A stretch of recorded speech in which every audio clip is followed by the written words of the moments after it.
Vamos a resumir brevemente, en pocas palabras, lo que hemos dicho en la clase pasada, para retomar el hilo de nuestra exposición. En primer lugar, decíamos que toda civilización es, de hecho, una sociedad que puede implicar en su contexto muchas sociedades políticas, varias. O a veces se da también el caso de una civilización que se ha dado en solo una sociedad. En Grecia eran varias las sociedades que constituían la civilización griega. La civilización latina también abarcó a su vez muchos otros países, muchas otras naciones. Pero por ejemplo, la civilización hebrea fue una sola, y una sola sociedad la que la constituía. En cambio, esa civilización a la que nosotros pertenecemos y que hemos dado en llamar latina, siguiendo una proposición de Félix Konechny, en el cual no es sospechoso el patriotismo latino, puesto que es polaco, de manera tal de que él le llamaba latina porque le parecía más denotativa que occidental. La palabra occidental apunta a un contenido geográfico, el occidente cristiano. Serían esas las naciones principales de esta civilización a la cual pertenecemos, pero no es denotativo del carácter intrínseco de esta civilización. Él decía una cosa que me parece bien razonada, aun cuando se pueda discutir, por supuesto. Si es que era latina porque el lenguaje de todos estos países fue de alguna manera, diríamos así, conducido a su madurez y a su sintaxis acabada por el latín. Y el latín es el idioma que se habló en todos, diríamos así, las minorías dirigentes, inteligentes de todos estos países. Y el habla es aquello con lo cual se piensa, de manera que configura intrínsecamente la sintaxis y el carácter de una manera de pensar. Así que el latín, tanto el latín tradicional pagano como el latín de la Iglesia cristiana, fueron los que constituyeron los elementos de este pensamiento que se dio en todos estos países. Pues aún Polonia, Alemania, los germanos, formaron su sintaxis de acuerdo con la sintaxis latina. Y en el idioma lo esencial es la sintaxis, es decir, es la organización, la composición de la palabra, porque ello significa, en alguna medida, la estructura misma del pensamiento de un lenguaje, de un pueblo. No se puede pensar sin lenguaje, de manera tal de que mantener, dominar, cuidar el lenguaje es esencial en un pueblo. Cuando se descuida el lenguaje, como nos está sucediendo a nosotros, se está descuidando el pensamiento. Se está, diríamos así, barbarizando el pensamiento. Pero de esto vamos a hablar cuando entremos ya en el curso, diríamos así, de la revolución. Habíamos dicho que toda civilización se distingue en dos aspectos fundamentales. Uno, el que le llamaremos estructural, que es la constitución de la familia. La constitución de la familia monógama. Y uno le pregunta, ¿pero todas las civilizaciones son monogámicas? Bueno, puede haberlas poligámicas, diríamos así, en lo que podría haber en ellas de ideal, de constitución familiar. Les recomiendo al que tenga alguna vez la oportunidad, lea una introducción al Corán moderno que ha sido traducido hace relativamente pocos años. Fíjense, cuando yo digo pocos años, estoy poniéndome en mi situación, ¿no? Hace 20 o 30. Y de alguna manera, diríamos, muchos de ustedes tal vez todavía no llegan ya a los 30, de manera que les parecerá mucho. Eso en realidad poco para mí. Estoy contemplándolo desde una altura, de una cima calva bastante alta. Decimos entonces que en esa introducción al Corán, por ejemplo, hay una apología de la poligamia. La poligamia nace en un pueblo, pero más bien como una cuestión, diríamos así, un poco patológica. Nace de la guerra y en cierto modo favorece a los hombres que tienen una mayor significación dentro de esa sociedad. Los otros a veces tienen que unirse en cooperativa para tener una sola mujer. Por eso la poligamia está de alguna manera relacionada con la poliandria, que ya no es tan agradable como en el principio parece. La poligamia ofrece una posibilidad a los que tienen dinero y la otra no ofrece ninguna posibilidad, sino ofrece algo bastante turbio y mezquino. Pero se dan estas dos cosas, porque la cantidad de hombres y de mujeres es más o menos semejante, de manera tal de que si no se unen en monogamia, la poligamia significa la acaparación de mujeres por un grupo de hombres, y entonces los demás quedan, diríamos así, como pueden, arreglárselas como pueden. El Corán en ese sentido es amplísimo, porque admite, diríamos, todas las bellaquerías sexuales que puedan darse sin ningún inconveniente. Se va al cielo igual, siempre que se haya muerto uno en una guerra justa, es decir, contra los infieles, contra nosotros o contra todos. Bien, en toda civilización hay entonces una estructura básica que está constituida por la familia. Fijémonos que en nuestra civilización eso ha desaparecido. Algunos dirán, bueno, pero la familia sí sigue, precariamente, y como puede. Todos los que tienen una familia más o menos amplia saben la precariedad sobre la cual está constituida. En una sociedad bien organizada, la familia es fundamental. Y entonces es fundamental, en alguna medida, todas aquellas otras cosas que contribuyen a la continuidad y a la fortaleza, a la fortificación de la familia, como el derecho sucesorio. Yo les contaba en la clase pasada que es un dicho de Renan, pero muy bien dicho. Renan por ahí a veces aparece diciendo cosas, porque era inteligente. Podía tener sus inconvenientes, pero era inteligente, y cuando pensaba bien, y decía que el Código Civil de la Revolución Francesa había sido hecho para huérfanos que debían morir solteros. Dice, porque no estaba hecho pensando en la familia, estaba hecho pensando pura y exclusivamente en el individuo aislado, el individuo solo. El derecho sucesorio es un derecho que de alguna manera está relacionado con la familia. Y esto es importante en la constitución estructural de toda civilización, el que estas cosas existan, se den.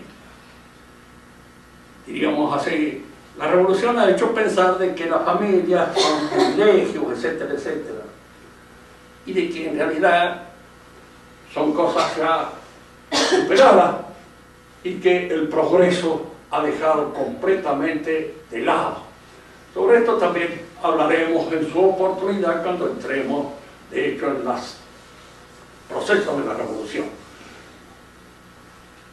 Esta es la base estructural de toda civilización, pero al mismo tiempo existe en la civilización, vamos a sintetizar, 5 actividades espirituales fundamentales. No digo que no haya otras, sino que estas son el género de todas las actividades espirituales. Las otras, en alguna medida, son especies que se delimitan dentro de este género. En toda civilización hay una política, una economía, un arte, una ciencia y una idea que el hombre tiene acerca de su propia realidad, de su destino, de lo que es él y de lo que él debe cumplir dentro de ese mundo al cual él pertenece. Estas 5 actividades serán en todas las civilizaciones, más o menos libres, más o menos independientes, más o menos trabadas por una forma de pensar a veces inspirada en la religión. Y no habíamos mencionado la religión. muchos creen que la religión es el producto de otra actividad espiritual, intelectual del hombre. Pero el creyente, que debe ser consultado de vez en cuando también para opinar sobre lo que es una religión, considera una religión como algo que ha sido revelado por Dios. Si no, no es una religión. Es cualquier otra cosa. Fíjense que hay ahora una serie de términos que andan dando vueltas por ahí, por el panorama bárbaro de nuestra época, en el cual aparece, diríamos siempre, la religión como el producto de una mentalidad determinada. Y así se habla del judeocristianismo, por ejemplo. Los judíos han protestado. Han dicho, eso es absurdo. El que habló de eso fundamentalmente fue el arzobispo de París, que es un judío converso, pero en cierto modo es alguien que se considera judeo-cristiano. La palabra es absurda, porque el judío es el hombre que rechaza a Cristo, por eso se hace judío. De manera que echarle la culpa del cristianismo al judío es indudablemente algo absurdo, contrario a todo lo que es. Y en segundo lugar, si uno dice judeo cristiano, supone que la religión cristiana es un producto de fabricación judaica. Y en general, el inmanentismo, diríamos así, que es típico del pensamiento moderno, tiende a crear o a considerar, diríamos así, las religiones como un producto de una mentalidad determinada, sea judía, sea griega, sea latina. Frente a la religión, para ponernos en una posición puramente científica, diríamos hay dos concepciones que se contraponen, que son contradictorias, ¿no? Una es que la religión es un producto de la mentalidad humana. Es algo que el hombre fabrica, que el hombre hace, que el hombre realiza. Y entonces habría una religión judía, en Israel, y de la cual el cristianismo sería un simple apéndice de esa religión inventada por el pueblo de Israel o inventada por los hebreos. Y la otra es la que cree en la revelación. Es decir, la religión es algo que Dios ha revelado. Y este algo que Dios ha revelado no puede admitir nunca un carácter plural. Dios no puede revelar varias religiones. No puede decirnos a los cristianos que Dios es trino y a los mahometanos que no es trino, que es uno. Es decir, una de las dos está equivocada. Si hay una revelación, una de ellas debe ser verdadera y la otra, con toda seguridad, es falsa. Y en la medida en que es falsa, es una mala religión. No es religión en el sentido absoluto del término. Si nosotros nos fijamos, la palabra por el hecho, el fenómeno religioso, depende pues de la revelación divina. Tiene a Dios por causa. Y diríamos, para emplear la terminología aristotélica tomista, tiene por forma la gracia. Dios concede la gracia. Y si nosotros nos ponemos a pensar, ¿qué es la gracia? La gracia ontológicamente es una realidad que entra accidentalmente en el hombre, penetra en él como un accidente, pero como un accidente que lo transfigura intrínsecamente y va haciendo de este hombre que cada uno de nosotros es el hombre que de alguna manera espera nuestro Señor que sea. Es decir, esa transfiguración se incoa aquí en la tierra, en cada uno de nosotros, y diríamos, aparece, florece, se termina en el cielo, en el reino de Dios. Por supuesto que si esta cosa usted la dice delante de gente que no es creyente, primero que van a decir prácticamente, y usted cree por ventura que usted tiene en su fuero íntimo esa fuerza espiritual transfiguradora que lo está convirtiendo en un santo, uno tiene más remedio que decirle sí, es así. porque a veces yo no colaboro bien, no coadyuvo bien, soy un mal instrumento de esa transfiguración o de esa transformación, pero esa transformación se incoa en mí.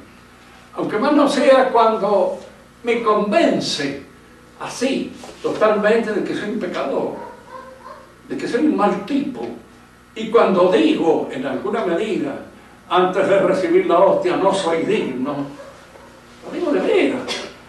No es una palabra simplemente que viene a la boca del que habla, así como suelen venir a la boca de los políticos la idea del honor, de la gloria, del martirio, de cualquier otra cosa. Los políticos la usan de una manera pura y exclusivamente sin responsabilidad espiritual ninguna.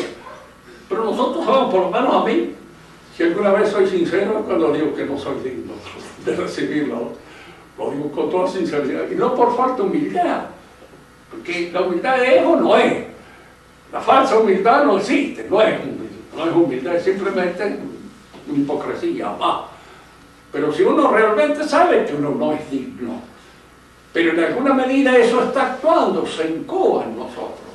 Si nos corregimos, si estamos en constante vigilancia sobre todo nuestros movimientos pasionales para corregirnos, para realizar eso que la vocación de la gracia pide, entonces eso está actuando y obra de manera efectiva. El que no la tiene, la tiene. Puede ser un hombre más o menos justo, un hombre más o menos bueno, a veces sin elementos pasionales muy fuertes. No se olviden nunca que a fin de cuentas no se puede pedir gran cosa de alguien que no tiene elementos pasionales fuertes, porque no tiene fuerza para nada, ni para el bien ni para el mal. No es nadie. Y a veces hay cosas que se creen muy buenas precisamente por eso, por el carácter neutro totalmente de todos los elementos pasionales que en él conviven. La religión viene del cielo, es una. Diríamos así, intelectualmente nosotros no podemos considerar que hay varias religiones, ¿no? Pues, el Papa acepta que hay varias religiones en su magisterio ad destra, no en el verdadero magisterio del pero sí en el ad destra, que hay varias. Es falso, no hay. ¿Y esa falsedad qué pasa? Esa falsedad, como toda falsedad, confunde, nos confunde. Si yo les hubiera enseñado a mis hijos en la época en que les podía, diríamos, transmitir una enseñanza tradicional de que había muchas y de que cualquiera de las religiones que yo adoptaba se podía salvar, pues indudablemente hubiera creado una serie de escépticos que no creerían en nada. Y esa es hoy la falla a veces del magisterio de la Iglesia, que crea escepticismo. Al crear escepticismo, porque crea confusión. Y donde hay confusión, hay indudablemente, diríamos así, un falso error acerca de lo que son las cosas. Tal vez esto no venga de mala voluntad, ni de un defecto así excesivamente pronunciado en los que hablan de estas cosas, pero sí de una confusión del terreno. Yo creo que en general los últimos papas han confundido mucho la religión con la política y consideran una cosa y otra como si respondieran exactamente a las mismas exigencias. En política los compromisos valen. Si nosotros tenemos que convivir en una ciudad, tenemos que convivir con maometanos, tenemos que convivir con judíos, tenemos que convivir con paganos, bueno, tratemos de ponernos de acuerdo sobre las cosas que son esenciales para la pervivencia de la vida social. La higiene, el agua corriente, todo eso, pero no hablemos de religión.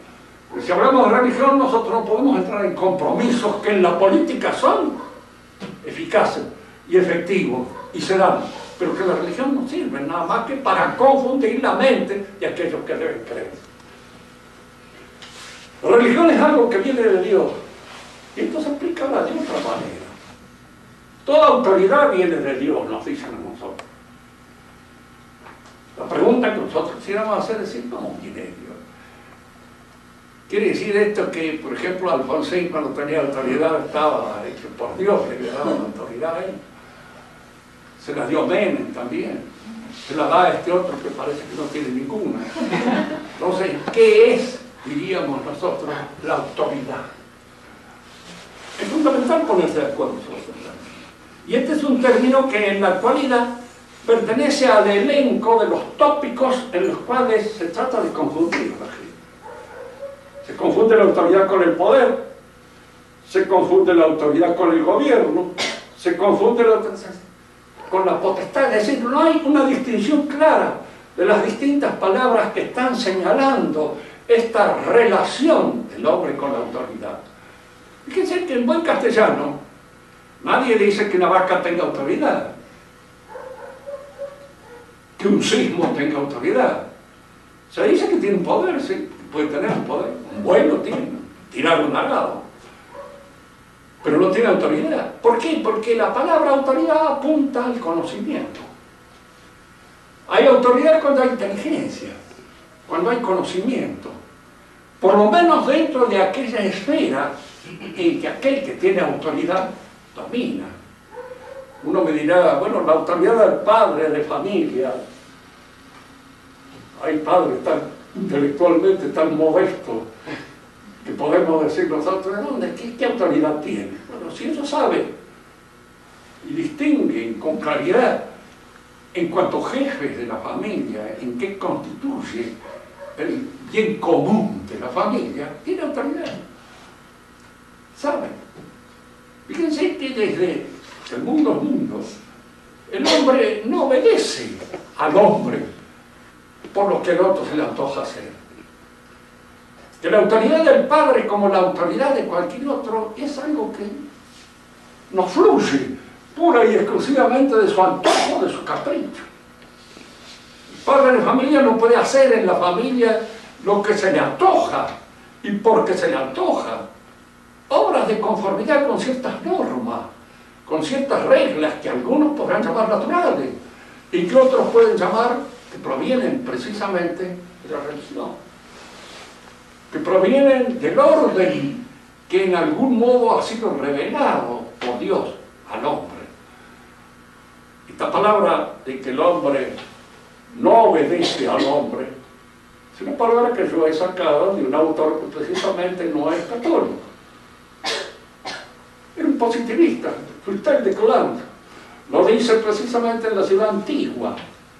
Él era positivista, pero él se da cuenta al estudiar Grecia de que el hombre no obedece a otro hombre a su antojo. Tanto es que así cuando aparece el capricho o aparece el antojo, se resiste.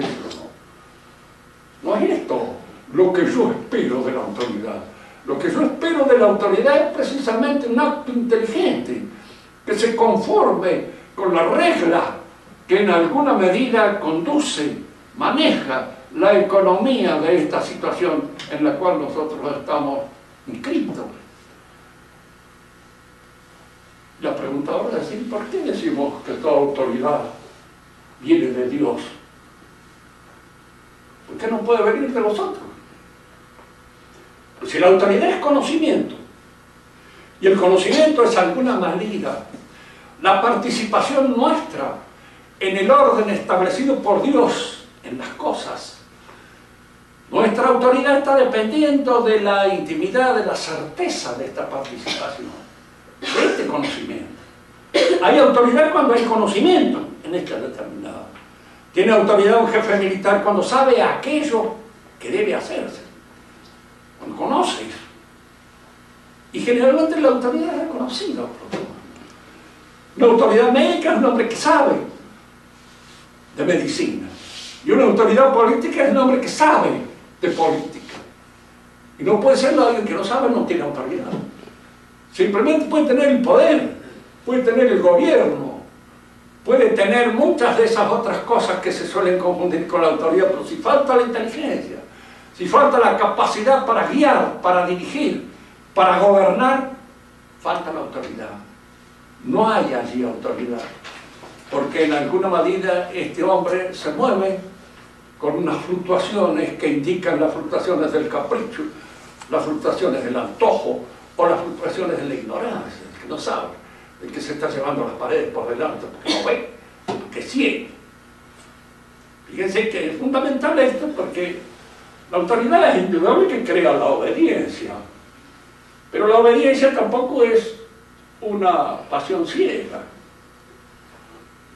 A mí me mandan a sembrar nabos al revés, yo voy, no, usted es un estúpido para ir a sembrar nabos al revés.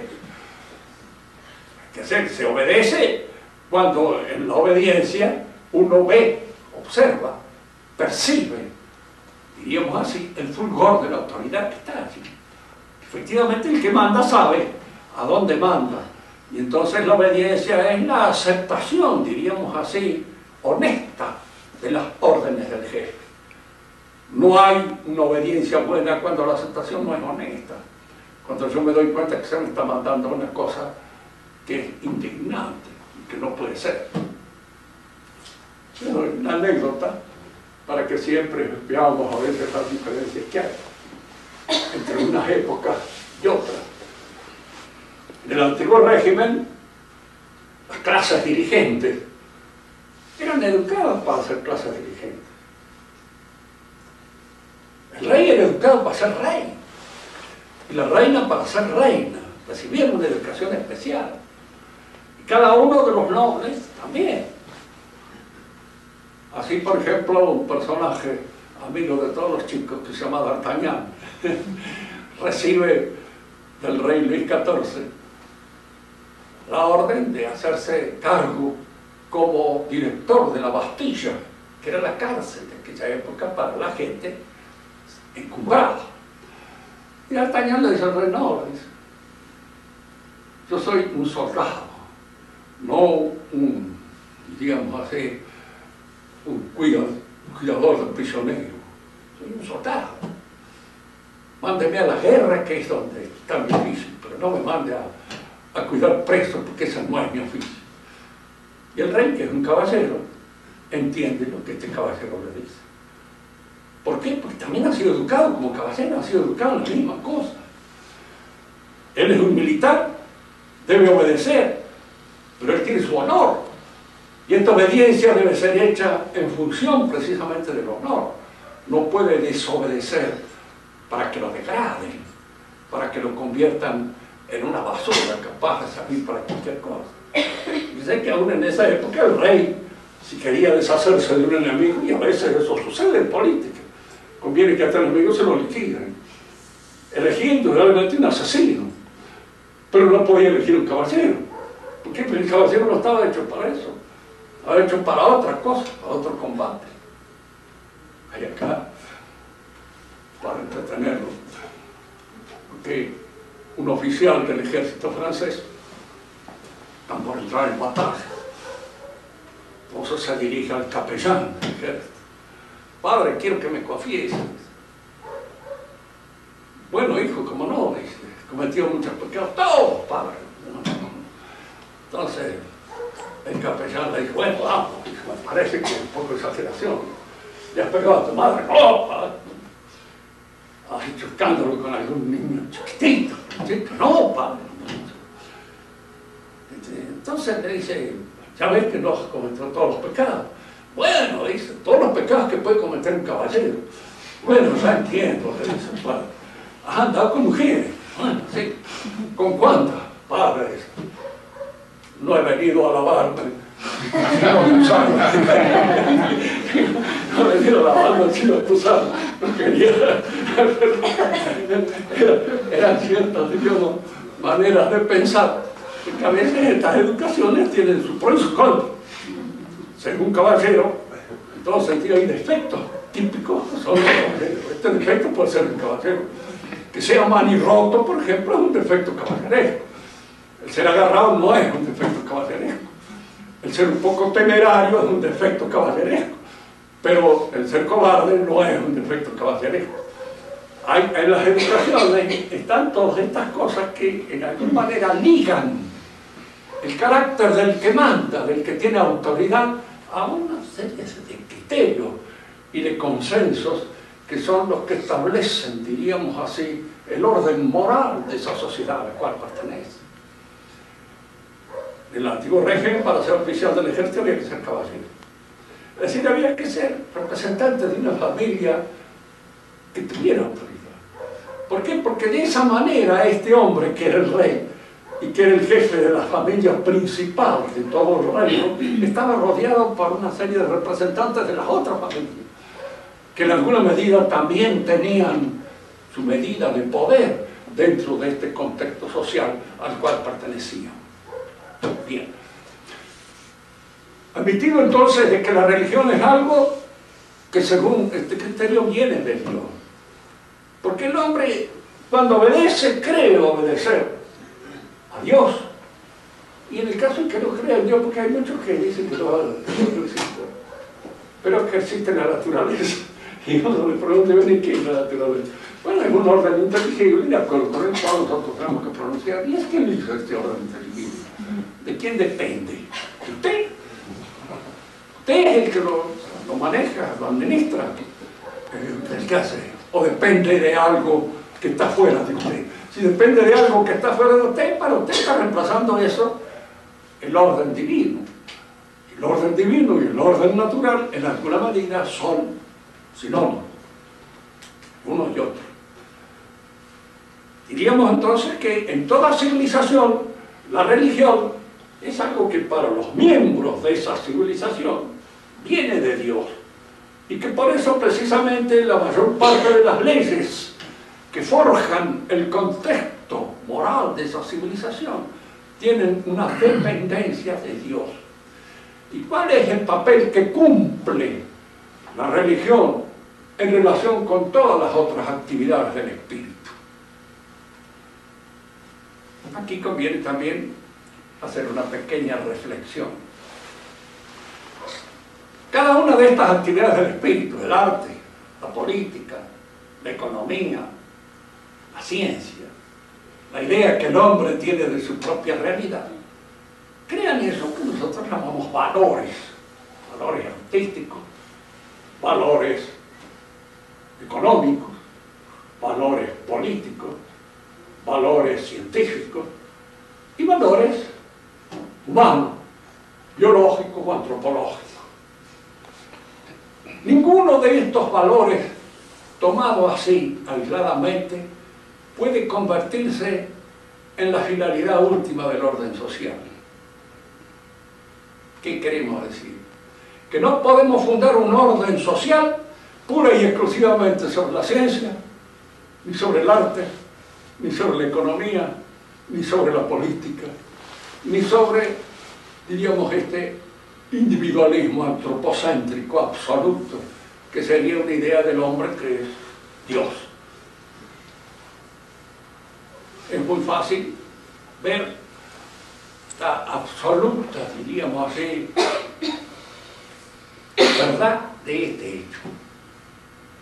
Si nosotros nos guiáramos pura y exclusivamente por lo económico, como en la actualidad hay una tendencia a eso, una tendencia que surge en la sociedad de consumo y que acaba adoptando casi hasta una actitud religiosa en el socialismo y en el comunismo. Todo es económico y la finalidad última de la vida está, de alguna manera, determinada por el valor económico. Ustedes piensen que si nos fuéramos a guiar nosotros en nuestra vida pura y exclusivamente por lo económico, en el monstruo que nos convertiría. Nos casaríamos con alguien por razones económicas. Tendríamos los hijos que, de acuerdo a la economía, corresponde tenerlos. Las personas ya de mi edad, por ejemplo, económicamente no sirven nada. Y de alguna manera habría que desembarazarse de ellos. Decir, ¿para qué están acá? ¿Qué necesidad hay de tenerte viejo aquí en la tierra?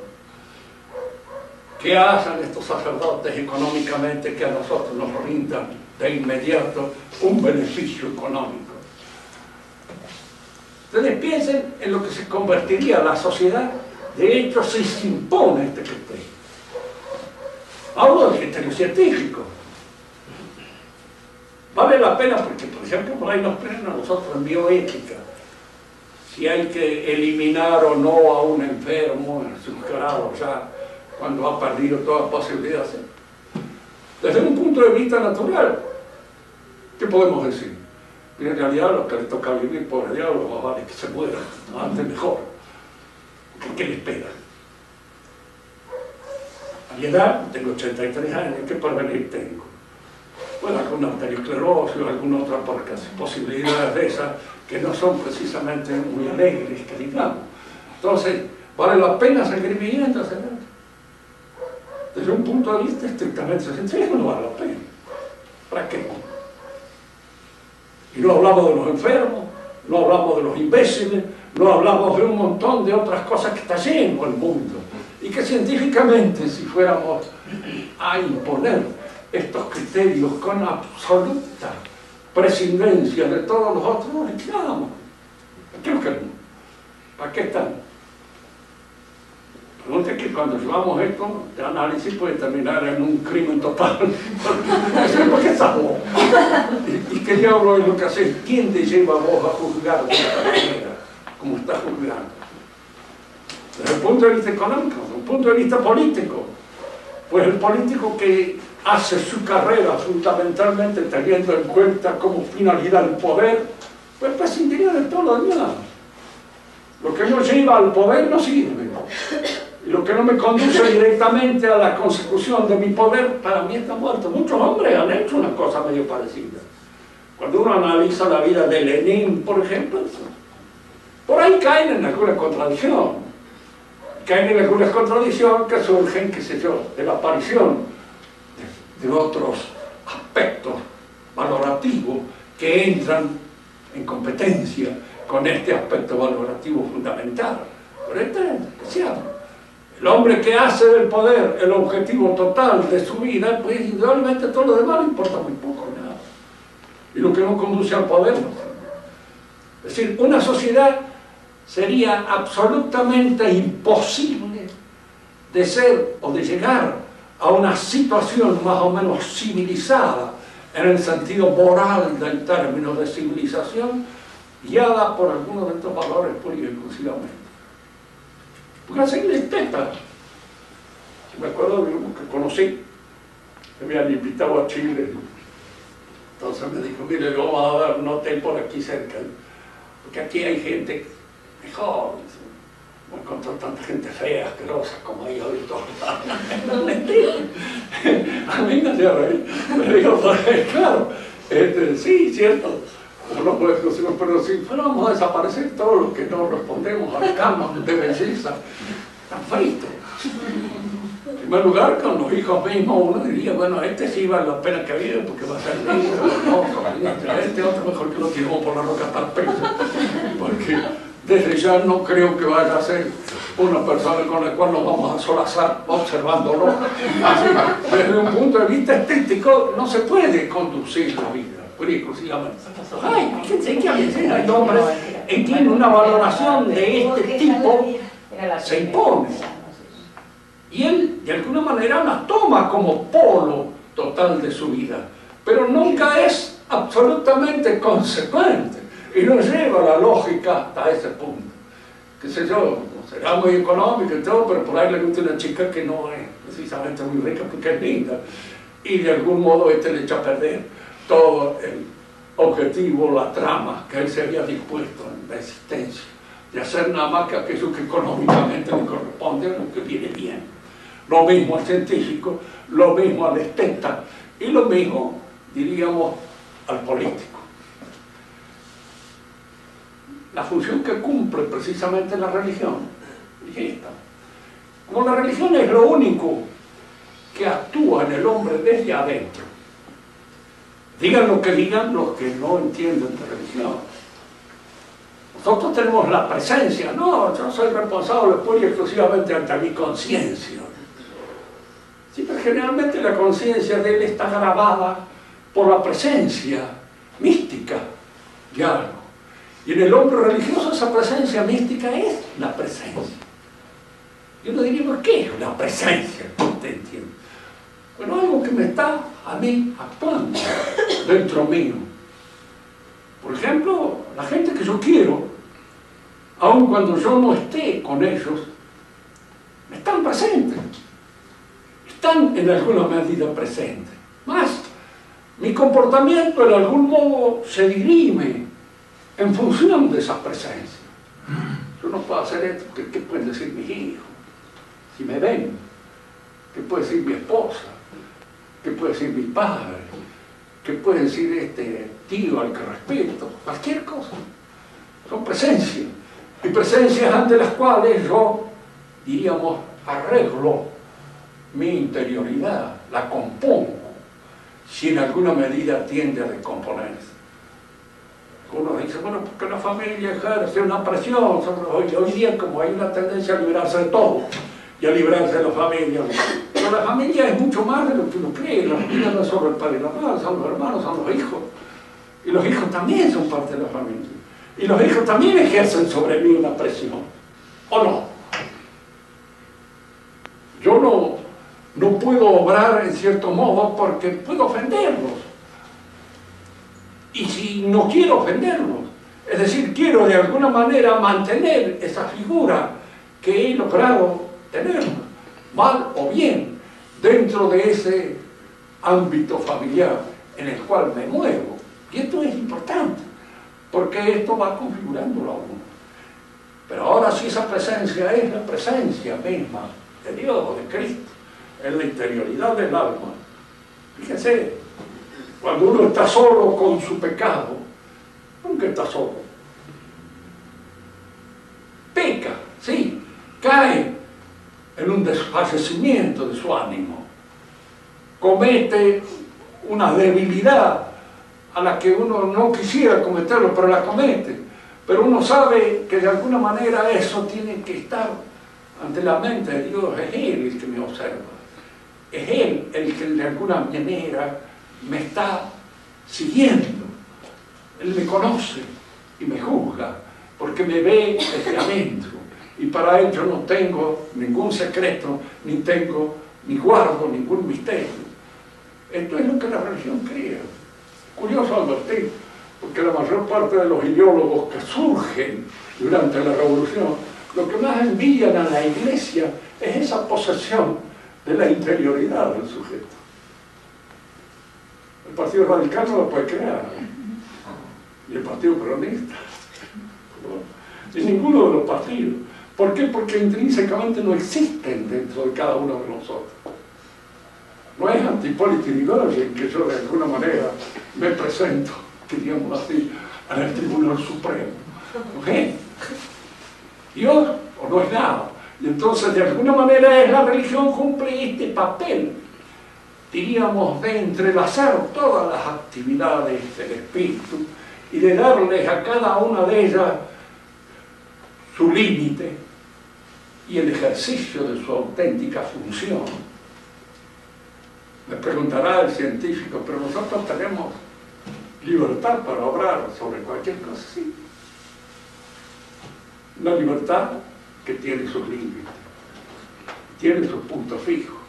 Ya esto vamos a examinar. Teniendo en cuenta entonces este papel que hace la religión desde la interioridad misma del sujeto, y es la que establece la armonía y diríamos hace la jerarquía de los valores, y es la que le da a esos valores relación jerárquica entre ellos. Esto es superior a aquello, y esto está primero que esto, y esto está después. La religión es la que lo hace.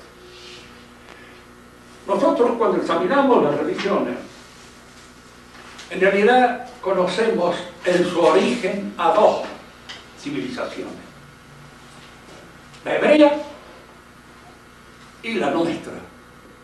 Esto que llamamos latina o cristiana, si queremos. Esta civilización las conocemos desde su principio, desde el comienzo que la origina. Y el comienzo que origina una y otra es un comienzo religioso.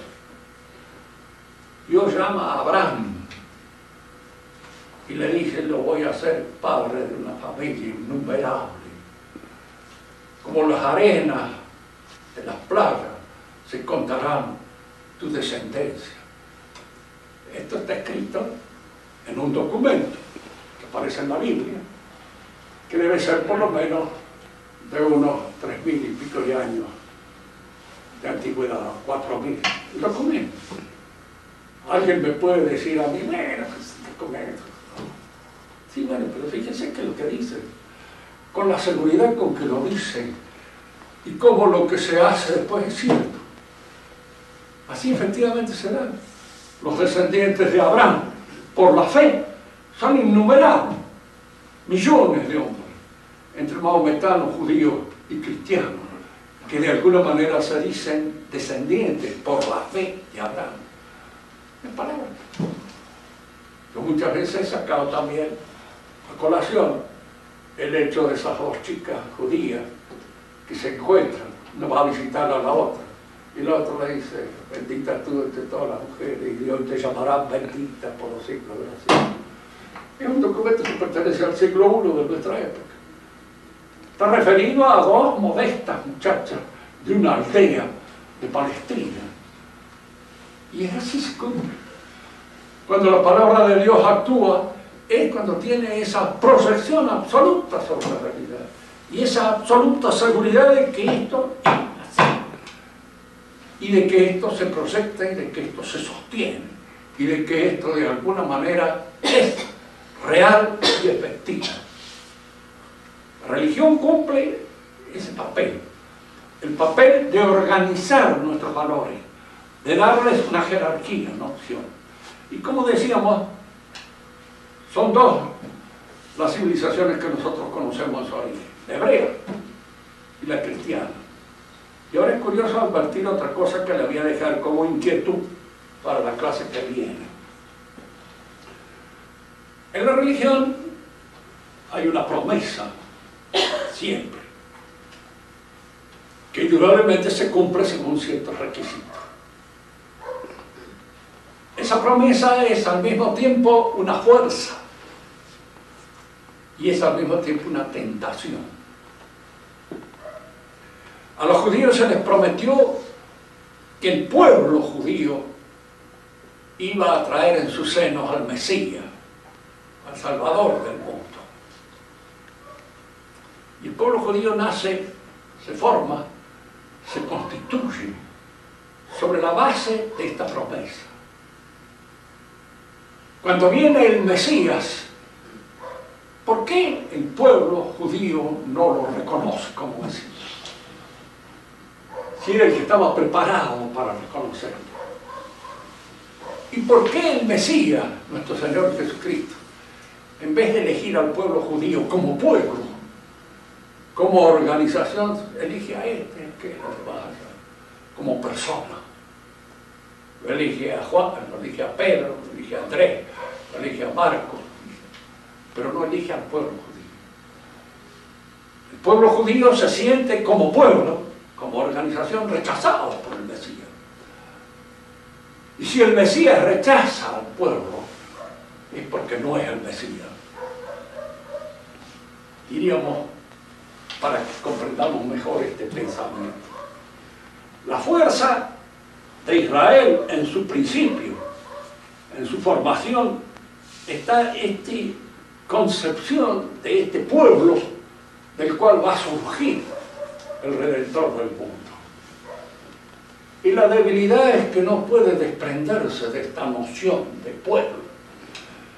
Cuando llega el Mesías y elige a este, a aquel, al de más allá, para constituir la nueva sociedad, el pueblo, como organización, por el Sanedrín y todos los demás elementos que constituyen la organización del pueblo, se siente rechazado.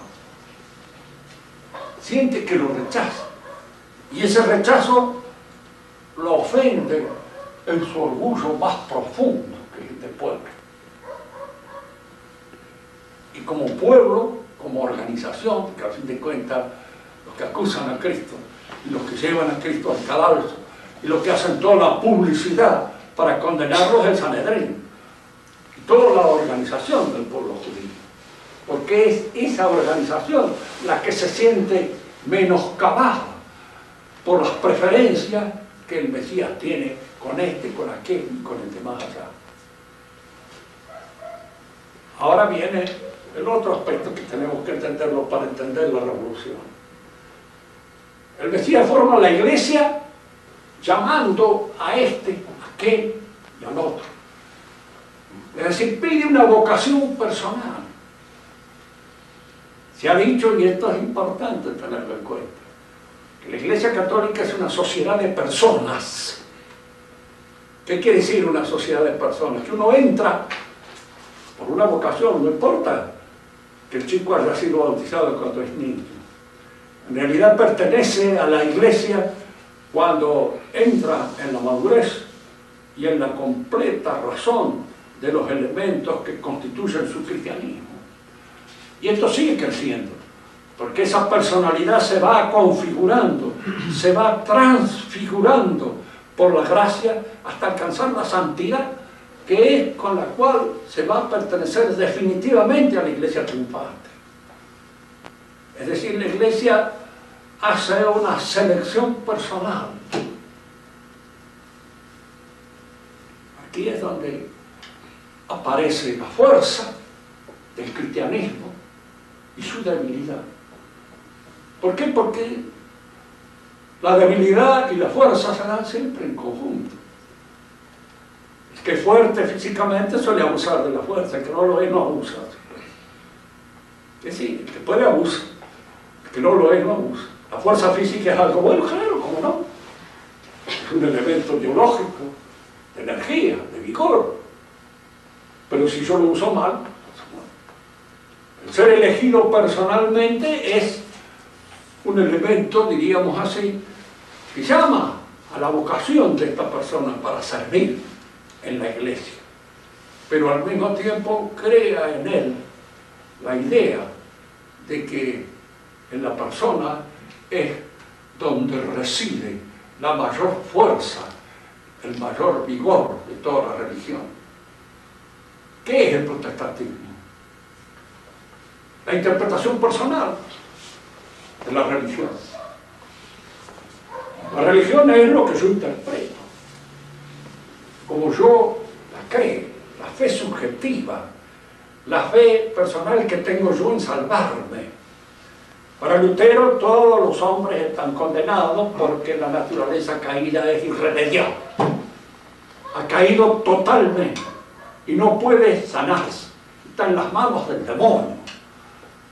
Lo único que la puede sanar es esa convocación dictatorial de Cristo, que significa la predestinación. Lo llamo a este, lo llamo a aquel. Y la fe en cada uno de estos es lo que en alguna manera lo va a sacar de ese pozo, de ese caos en el que está metido.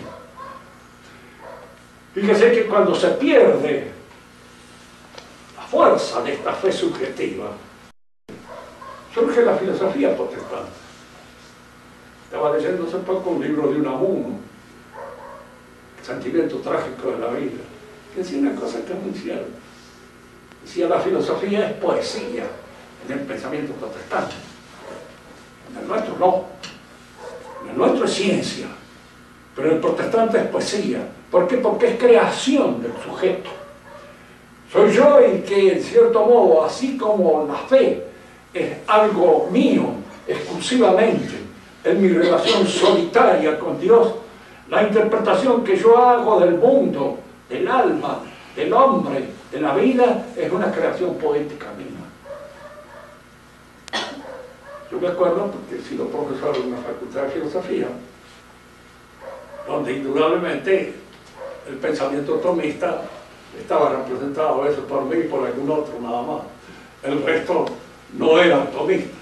Entonces los alumnos estaban convencidos de que para ser filósofo había que de alguna manera inventar toda esa cosmología o esa cosmogonía que surgía del pensamiento personal de cada uno.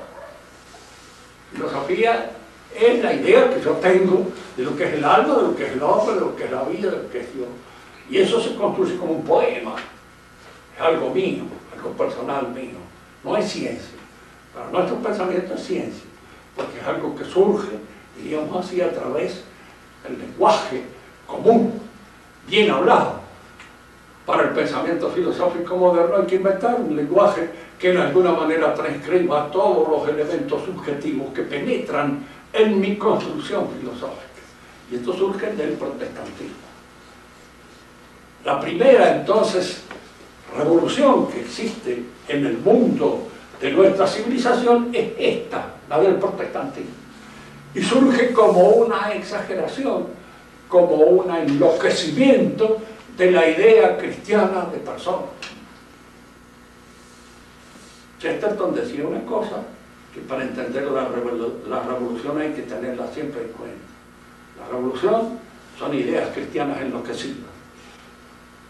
Y una de las ideas cristianas enloquecidas es esta, diríamos así, fortalecimiento de la personalidad que surge por la elección, ¿cierto?